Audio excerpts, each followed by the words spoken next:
దేవునికి స్తోత్రం కలుగునుగాక.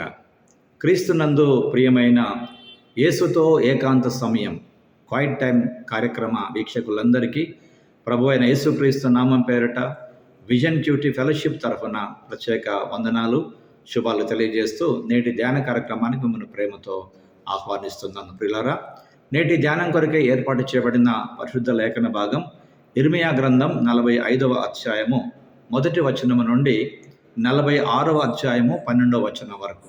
ప్రియులారా, ఈరోజు కూడా కాస్త పెద్ద లేఖన భాగమే కనుక నేను మీ నిమిత్తమై 45వ అధ్యాయం 1-5 వచనం చదివి వినిపిస్తాను. మీ దగ్గర బైబిల్స్ అందుబాటులో ఉన్నట్లయితే ప్రియులారా, నాతో పాటు మీరు కూడా వాక్యం తెరచి చూడాల్సిందిగా ప్రభు పేరట మనవి చేస్తున్నాను. ముందుగా వాక్యం చదివి ధ్యానంలోకి వెళదాం. యూదా రాజును యోషియా కుమారుడనైన యెహోయాకీము ఏలుబడి యందు 4వ సంవత్సరము ఇర్మియా నోటి మాటను బట్టి నెరియా కుమారుడగు బారుకు గ్రంథంలో ఈ మాటలు వ్రాయిచున్నప్పుడు ప్రవక్త అయిన ఇర్మియా అతనితో చెప్పినది: బారూకు, ఇశ్రాయేలు దేవుడైన యెహోవా నిన్ను గూర్చి ఇలాగ సెలవిచ్చుచున్నాడు. కటకట, నాకు శ్రమ, యెహోవా నాకు పుట్టించిన నొప్పికి తోడు ఆయన నాకు దుఃఖమును కలగజేయుచున్నాడు. మూలుగు చేత అలసి ఉన్నాను, నాకు నెమ్మది దొరకకపోయాను అని నీవు అనుకొనుచున్నావు. నీవు దేవునికి ఈ మాట తెలియచేయమని యెహోవా సెలవిచ్చుచున్నాడు. నీవు అతనికి ఈ మాట తెలియచేయమని యెహోవా సెలవిచ్చుచున్నాడు. నేను కట్టిన దానినే నేను పడగొట్టుచున్నాను, నేను నాటిన దానినే పెళ్లగించుచున్నాను. భూమిని గూర్చి ఈ మాట చెప్పుచున్నాను. నీ నిమిత్తము నీవు గొప్ప వాటిని వెతుకుచున్నావా? వెతకవద్దు. నేను సర్వ శరీరుల మీదకి కీడు రప్పించుచున్నాను. అయితే నీవు వెళ్ళు స్థలములన్నిటిలో దోపుడు సొమ్ము దొరికినట్లుగా నీ ప్రాణము నీకు ఇచ్చుచున్నాను. ఇదే యెహోవా వాక్కు. చదవబడిన లేఖన భాగమును దేవుడు నేటి మన ధ్యానం కొరకు దీవించి ఆస్వాదించును గాక. ప్రియులారా, నేటి వాక్య భాగము చదివిన తర్వాత దీని కొరకు ఏర్పాటు చేసుకున్నటువంటి ప్రధాన అంశము దేవుడు చరిత్ర యొక్క రచయిత, God the author of history అనే అంశమును ఆధారం చేసుకొని నేటి పాఠ్యభాగ సారాంశాన్ని జాగ్రత్తగా మనం గమనించినట్లయితే, ఇర్మియా నిర్దేశించినట్లుగా బారూకు దేవుని మాటలను నమోదు చేశాడు. బారూకు తన దేశం నాశనమైపోవడాన్ని చూసినప్పుడు చాలా దుఃఖించాడు. దేవుడు బారూకును ఓదార్చాడు, అతన్ని సత్యం వైపు నడిపింపజేశాడు, సత్యాన్ని గ్రహింపచేశాడు. దేవుని తీర్పును గూర్చిన హెచ్చరిక ఇశ్రాయేలు కొరకు మాత్రమే కాదు, అన్ని దేశాలకు కూడా వెళ్ళింది. ఐగుప్తు తన శక్తిని ప్రదర్శించింది, అలాగే తన పొరుగు దేశాలను మింగివేస్తారని గర్వంగా బెదిరించినటువంటి సంఘటన. అయితే దేవుడు బబులోను సైన్యము ద్వారా యూఫ్రటీస్ నది వద్ద ఐగుప్తును ఆయన నాశనం చేయబోతున్నాడు. ఇది ఈ పాఠం సారాంశం. ప్రియులారా, ఇందులో ప్రధానంగా దేవుడెవరో మనం గమనించినట్లయితే 45వ అధ్యాయము 1-5 వచనాలలో దేవునికి వ్యక్తుల పట్ల ఆసక్తి ఉంది, కేవలం సమాజం పైనే కాదు. బారూకు బాధలో ఉన్నప్పుడు దేవుడు ఓదార్చాడు. అతను అజ్ఞానంలో ఉన్నప్పుడు సత్యాన్ని సూచించేందుకు ఆయనకు సహాయం కూడా చేశాడు. దేవుని పట్ల ఆసక్తి చూపేటువంటి మిమ్ములను దేవుడు ఒంటరిగా వదిలివేసినట్లు మీకు ఎప్పుడైనా అనిపించిందా?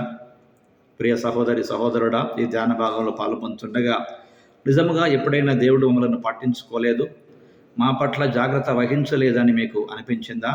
నేటి పాఠ్య భాగం ఈరోజు ప్రశ్నిస్తూ ఉండగా మీ బాధలు, మీ చింతలు తప్పకుండా దేవునికి తెలుసు ప్రియులారా. కాబట్టి మిమ్మల్ని గురించి ఆయన పట్టించుకునేటువంటి దేవుడు.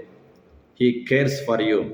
కనుక ప్రియులారా, ఆయన మన గురించి జాగ్రత్త వహించే దేవుడు అయి ఉన్నాడు. 46వ అధ్యాయము 1వ వచనములో దేవుడు ప్రపంచం మొత్తాన్ని ఆయన పరిపాలిస్తూ ఉన్నాడు.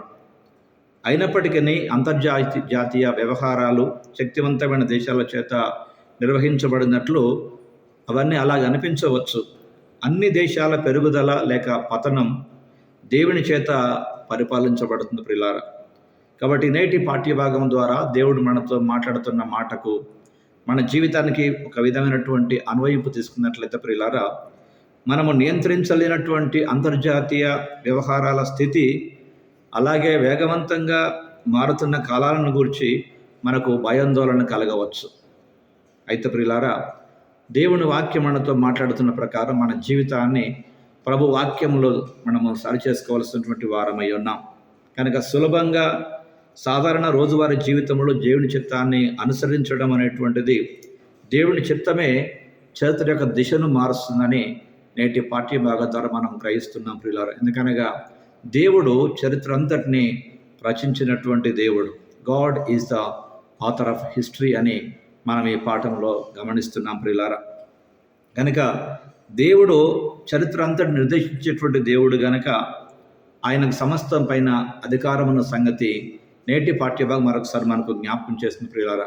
కనుక నేటి ధ్యాన భాగంలో పాల్పొందుతున్న ప్రియ సహోదరి సహోదరుడా, నీ జీవితంలో కలిగే ప్రతి పరిస్థితిని బట్టి ఆందోళన చెందకుండా వాటన్నిటిని నియంత్రించేటువంటి దేవునికి మనము నిన్ను నీవు సమర్పించుకోవడం ఎంత ప్రాముఖ్యమో నేటి పాఠ్యభాగం మనకు జ్ఞాపకం చేస్తుండగా రండి ఆ ప్రభు సన్నిధానములో ఒక ప్రార్థన మనం చేసుకుందాం. ఎందుకనగా దేవుడే సమస్తానికి ఆయన ఆధిపత్యం వహించేటువంటి దేవుడై ఉన్నాడు. ప్రార్థన చేసుకుందాం. ప్రియమైన దేవ, నేను శక్తిహీనుడినని ఒప్పుకొనడానికి మరియు నీ శక్తిపై ఆధారపడడానికి మాకు సహాయం చేయండి.